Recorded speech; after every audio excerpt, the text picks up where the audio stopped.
तो देखिए दोस्तों, ईगो क्या है? यह एक मानवीय प्रवृत्ति है। यह एक मानवीय प्रवृत्ति है।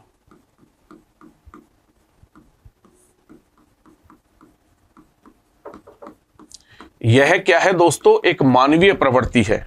यहीं से आपको एक बिंदु और मैं क्लियर करते हुए आगे बढ़ रहा हूं कि जब आपने ईगो के बारे में पढ़ा कि यह एक मानवीय प्रवृत्ति है, तो यहीं से आप ये भी समझ जाइए कि इदम जो है वो किस प्रकार की प्रवृत्ति है? पाश्विक प्रवृत्ति है।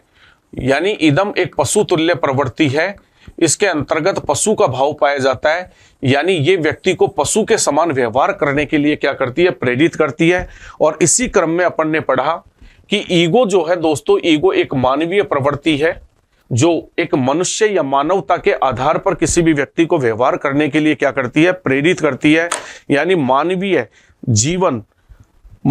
जीवन जिसके अंतर्गत मानवता एक महत्वपूर्ण बिंदु होता है, उसी के आधार पर यह व्यवहार करने के लिए व्यक्ति को क्या करती है? प्रेरित करती है।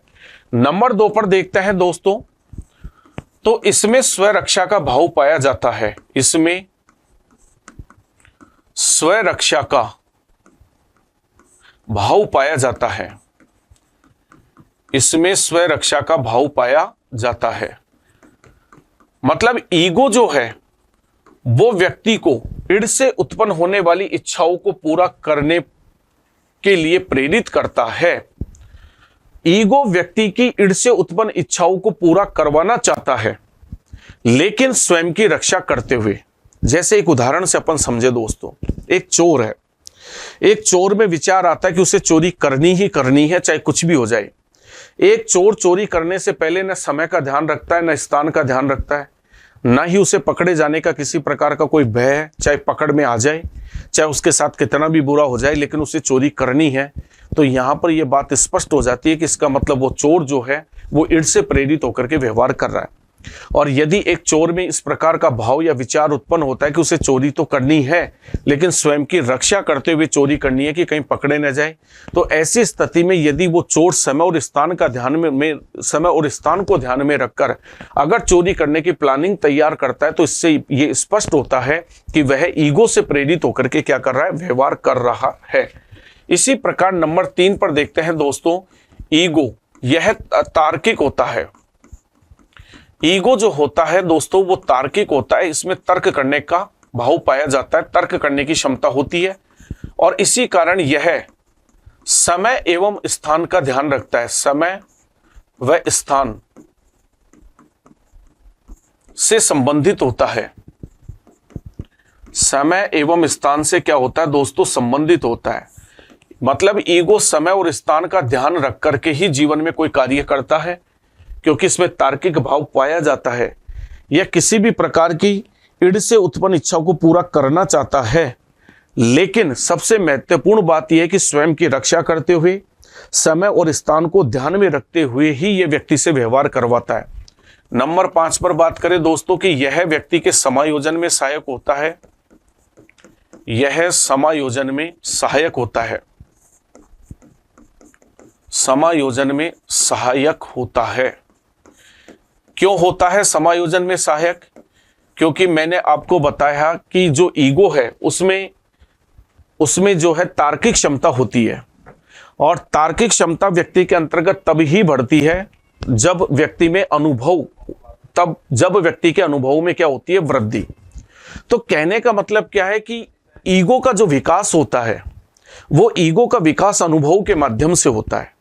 और जब इंसान में अनुभव में वृद्धि होती है, उसकी तर्क करने की क्षमता का विकास होता है, तो उसी के परिणाम स्वरूप उसमें समायोजन की क्षमता जो होती है वो भी बढ़ती है।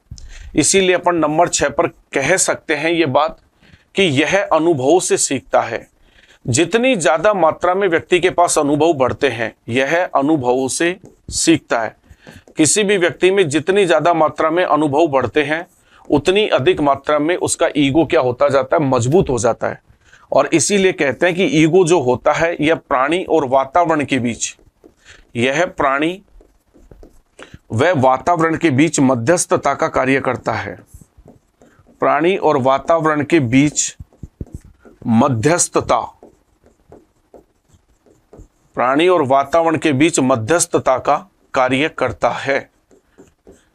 एक तो प्राणी और एक उसका वातावरण, दोनों के बीच में संतुलन बनाने में सबसे महत्वपूर्ण भूमिका इसी की होती है। इसीलिए कहा जाता है कि दोस्तों कि यह प्रबंधक की भूमिका निभाता है। प्रबंधक, यह प्रबंधक की भूमिका निभाता है, भूमिका निभाता है।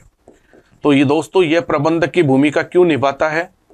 इसलिए प्रबंधक की भूमिका निभाता है कि इसके पास तर्क करने की क्षमता होती है, इसके पास में बहुत अधिक मात्रा में अनुभव होते हैं, और इसी कारण ईगो के संदर्भ में कहा जाता है कि ईगो इदम की स्वतंत्र व स्वच्छंद प्रवृत्तियों पर नियंत्रण स्थापित करता है। यानी यह इदम की स्वतंत्र व स्वच्छंद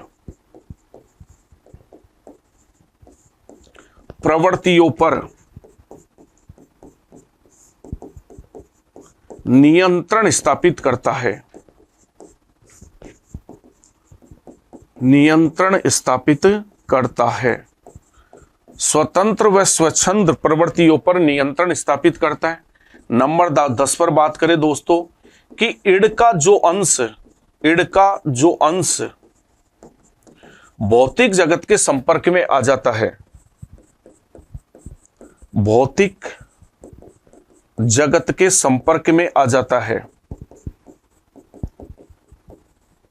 संपर्क में आ जाता है,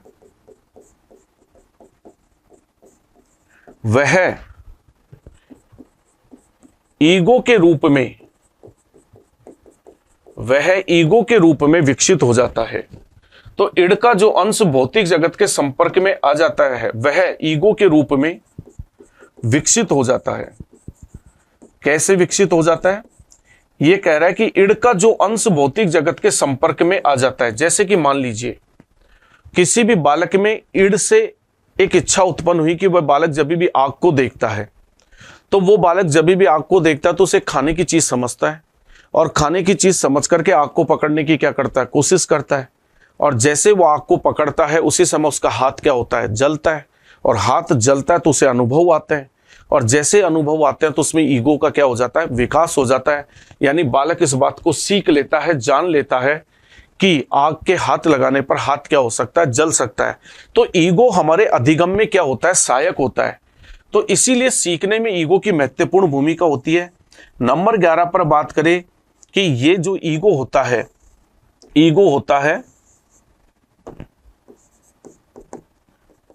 यह वास्तविकता या यथार्थता पर कार्य करता है, वास्तविकता या यथार्थता पर कार्य करता है। यानी इसका जो संबंध होता है वो वास्तविकता के साथ होता है। तो एक बार मैं वापस आपको रिपीट करते हुए समझा रहा हूं कि ईगो एक मानवीय प्रवृत्ति है, जबकि ईड़ जो है एक पाश्विक प्रवृत्ति है।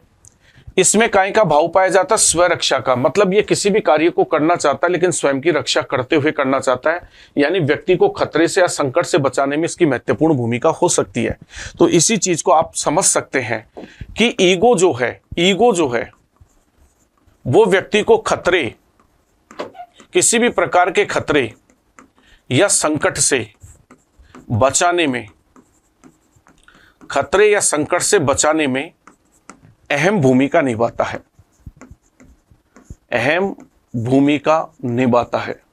तो किसी भी प्रकार के खतरे या संकट से बचाने में ईगो की अहम भूमिका होती है। इसीलिए कहा जाता है कि इसका समय और स्थान के साथ में संबंध होता है, ये तार्किक होता है। और जो तार्किक होता है, जिसका समय और स्थान के साथ संबंध होता है, वो हमेशा व्यक्ति के लिए समायोजन में क्या करता है, सहायता। और समायोजन में सहायता वही करेगा जिसके पास ज्यादा से ज्यादा अनुभव होंगे, जो सीखता होगा। और ईगो वो